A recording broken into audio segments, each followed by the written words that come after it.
Most celebrities' lowest moments, biggest freakouts, or controversies draw the most interest from the general public. For Keanu Reeves, it's the total opposite. The more normal, down-to-earth, and humble he is, the bigger the response. In this 2011 video that has 16 million views, a woman backed her Mercedes SUV into Keanu Reeves' classic 1973 Norton Commando 750 motorcycle while the actor was inside a medical building. The Beverly Hills police showed up to document the incident. Keanu talks with them and the woman, just like any normal person would, and drives off after a couple of minutes. In this 2021 video, Keanu talks to his fans about his motorcycle. 8.3 million views, with people dissecting it like it's some kind of social experiment. I like the distance they keep. He does nothing to keep them at bay, but their respect shows in the way they stand back and give him space, and meanwhile he's smiling, talking, reaching out to them. He's doing nothing to push them away. In this 2015 video, Keanu walks through an airport in a hurry while stopping to take some photos with fans. He is flying commercial and has no bodyguards despite him being worth $350 million. 7.7 million views. Here's what Joe Rogan had to say about Keanu. That guy sits on the subway by himself. No, like, that's freaking awesome. Yeah, but there's no obvious outward displays of wealth from him. Yeah. I mean, he's insanely wealthy. Yeah, but when you see him, he's dressed like me. Yeah. He's got like a regular watch on, sneakers. He's normal as f, man. It's real weird. Some of you might think it's weird that people praise Keanu for having basic human decency, which goes to show you how Hollywood has lowered our expectations for celebrities immensely. But once you learn about Keanu's rough upbringing, as well as his over-the-top acts of generosity, you will understand why he has earned the title of the nicest man in Hollywood. Make sure you're drinking water. Keanu's father, Samuel Reeves, struggled with substance abuse, was in and out of prison for selling heroin until he ultimately abandoned his family when Keanu was just 3 years old, forcing his mother, Patricia, left to raise 2 children on her own, working tirelessly as a costume designer. Patricia married and divorced 4 different men during Keanu's upbringing. According to Keanu's sister, the revolving door of men had a substantial impact on their childhood. How we lived our lives depended on the man of the moment. Despite having numerous father figures growing up, the kids were on their own for the most part. Kim claims, "We never had anyone to play with us, to watch me riding horses or Keanu playing hockey." We all know that young men who grow up without stable father figures are more likely to grow up aggressive, angry, depressed, and often repeat the cycle of abandonment. Keanu was set up for failure from the very beginning. His teachers noticed a vague sadness that loomed above him like a dark cloud. He spent more than 5 years bouncing from one high school to another, including one where he got expelled because he was too rambunctious. Keanu thinks he talked too much and was not generally the most well-oiled machine in the school. I was just getting in their way, I guess. Keanu felt a strong disconnect from others. They made him feel unwelcome, which did not change when he arrived in Hollywood. Reeves' agents told him that his name was too ethnic. Now this was the mid-1980s, but it still seems like a silly thing to worry about. And although Keanu was justifiably annoyed about it, he actually took what they said into consideration and tried a different name, calling himself Casey or Casey Reeves. But whenever he had auditions and they called Casey, he wouldn't respond. Most people would not even consider changing their name, let alone actually giving it a shot. Keanu proved early on he was open-minded and easy to work with. He went back to using his real name and it had zero negative impact on his career. What did have an impact on his career were some of the roles he landed early on. The foundation for Hollywood's nice guy was built on him being casted as somewhat of a teen heartthrob. Young and handsome male actors often accrue fan bases of women who romanticize them as the perfect guy. First, he starred in NBC's Babes in Toyland, Act of Vengeance, and Brotherhood of Justice, as well as making his first motion picture appearances in the sports drama Youngblood and the low-budget romantic drama Flying. But when he met casting director Carrie Fraser, everything changed. He walked in the door and I went, "Oh my god, this is my guy." It was just because of the way he held his body. His shoes were untied, and what he was wearing looked like a young person growing into being a man. I was over the moon about him. His youth appeal earned him roles in dramas such as The Night Before, The Prince of Pennsylvania, and Permanent Record. But his big break came in 1989 with Bill and Ted's Excellent Adventure. Although the film received mixed reviews, it was a solid box office success, grossing $40 million against a $10 million budget. Reeves' portrayal as Ted Logan significantly boosted Keanu's Hollywood profile. Before getting the part, director Stephen Herek screened between 200 and 300 actors for the main roles, requesting that each actor try out for both leading roles. Keanu was among the first to audition, and Herek immediately set on casting him as Ted. When Keanu came in, he was one of the first. It was really kind of like, wow, he's Ted, and there was sort of a lovable goofiness to him. But Keanu wasn't just acting as a lovable good guy, that was really him. He proved that in 1991, where his act of kindness changed a man's career.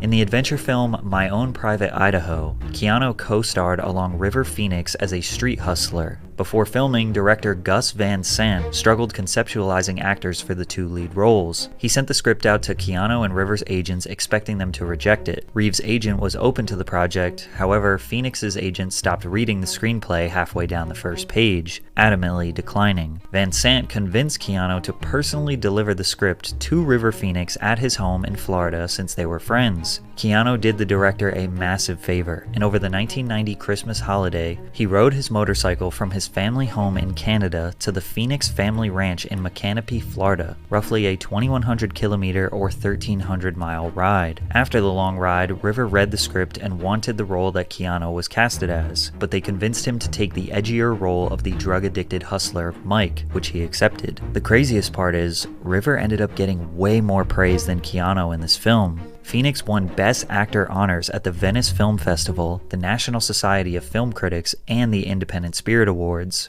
Tragically, in 1993, following several days of binging on cocaine and heroin, 23-year-old River Phoenix passed away outside Hollywood's Viper Room nightclub, right in front of his brother, sister, and girlfriend.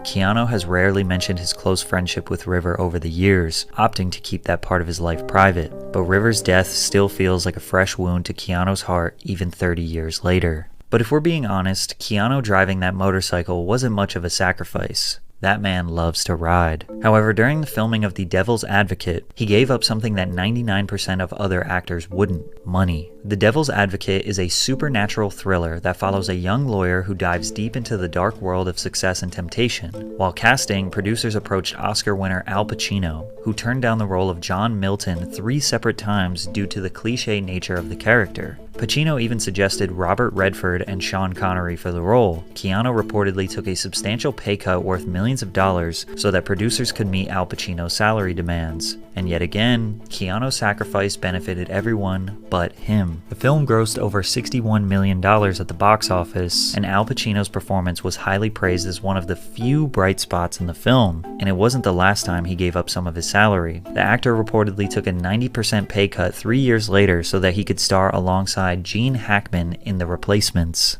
But it didn't really matter if Keanu was a great guy or not, because many people thought he was a mediocre actor. In his most successful film at this point, he was considered the worst performer. Bram Stoker's Dracula was the award-winning gothic horror film where Reeves portrayed Jonathan Harker. The film was critically and commercially successful, grossing $82 million worldwide, surpassing Point Break as Keanu's highest-grossing film. Although the film was a success, many critics disagreed with Keanu's casting and considered his performance weak. Total film writer Josh Winning said that Keanu's work spoiled the movie. He mentioned it in a 2011 list of 50 performances that ruined movies. Keanu's attempt at an English accent has been considered one of the worst accents in the history of recorded film. Yes, of course, sir.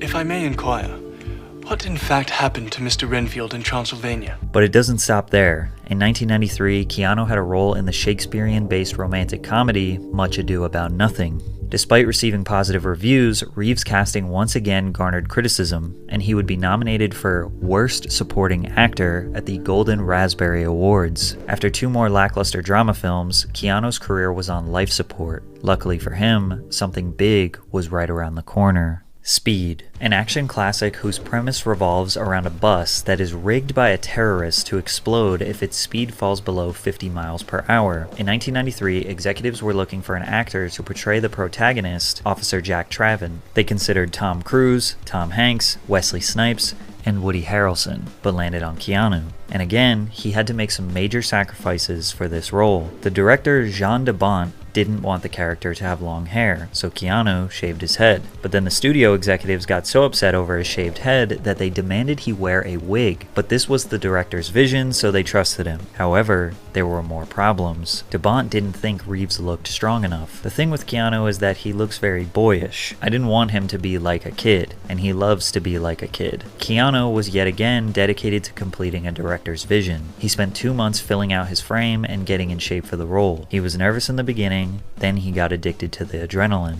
This was only Keanu's second action film, but the hard work paid off big time. The summer of 1994 saw the release of Speed, which grossed $350 million on a $30 million budget, becoming the 5th highest grossing film of 1994 and winning 2 Academy Awards. And if you needed another reason to know how little Keanu cares about money, he turned down a $12 million offer to star in Speed 2, Cruise Control. Despite the original being his most successful project to date at that point in his career, it wasn't against any of the artists that were involved in the project. But at the time, I'm sure we've all had this kind of feeling sometimes when things just don't feel right, and that's how I was feeling. Because of this decision, Keanu was blacklisted by 20th Century Fox for a decade. It was okay when he sacrificed his own money, but Hollywood executives will punish those that get in the way of making the millions. Unfortunately for them, the blacklist did not prevent Keanu from becoming a global superstar, because his next film was about to set him up for life. The Matrix depicts a dystopian future in which humanity is unknowingly trapped inside a simulated reality that intelligent machines have created to distract humans while using their bodies as an energy source. Keanu was not the producer's first choice. Will Smith declined because he thought the film was too ambitious. Nicolas Cage refused because he didn't want to film in Australia for that long. Brad Pitt declined to star in Fight Club. Good choice. Sandra Bullock felt that Neo should be a man and that she didn't fit, and even Johnny Depp declined, leaving them with Keanu, who felt lucky to be considered for this movie. In preparation for the role, Keanu spent several months enduring intense martial arts training, which was intense considering he was fighting a pretty serious injury.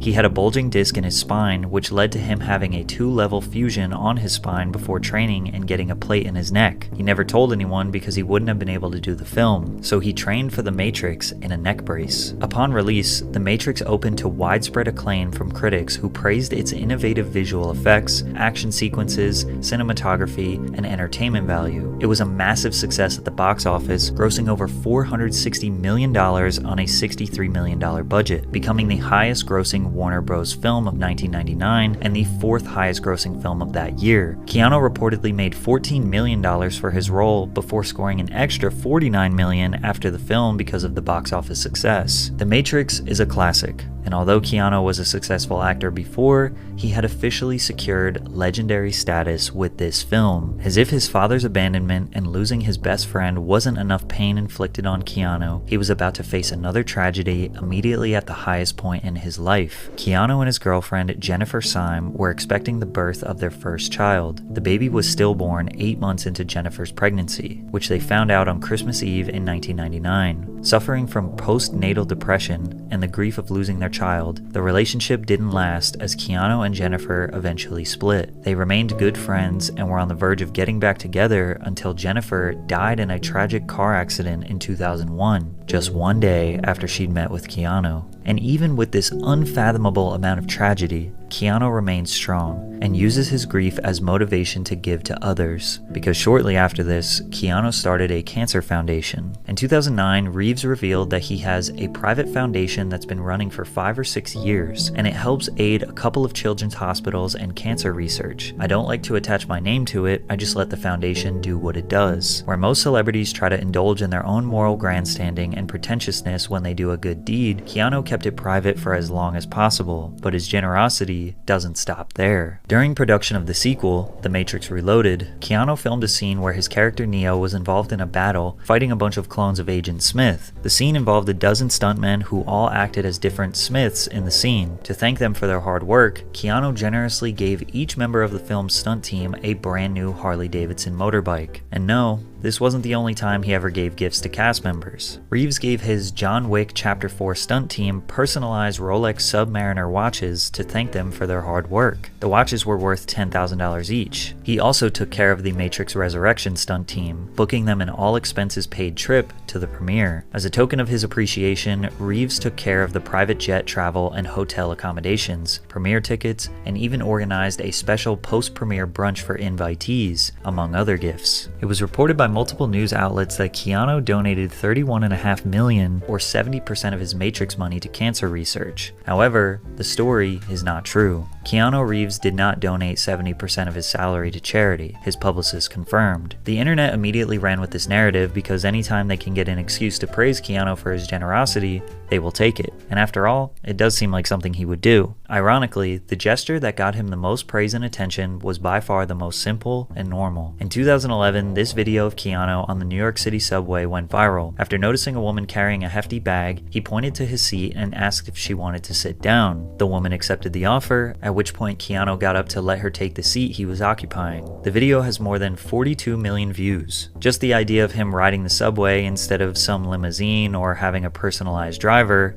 made people relate to the icon, let alone giving up his seat. Many photos of him with women went viral that point out his no touching policy. He was being coined a respectful king because he refuses to rest his hand on women while taking photos with them, and he rather just floats it a few inches away from their back. Most celebrities' dark side or controversies drive the most engagement. For Keanu, it's the total opposite. Viral Keanu news is him giving to homeless people, or spending time with them on the street, playing with puppies, showing a plush toy around China, or dropping genuine wisdom on us. What do you think happens when we die, Keanu Reeves?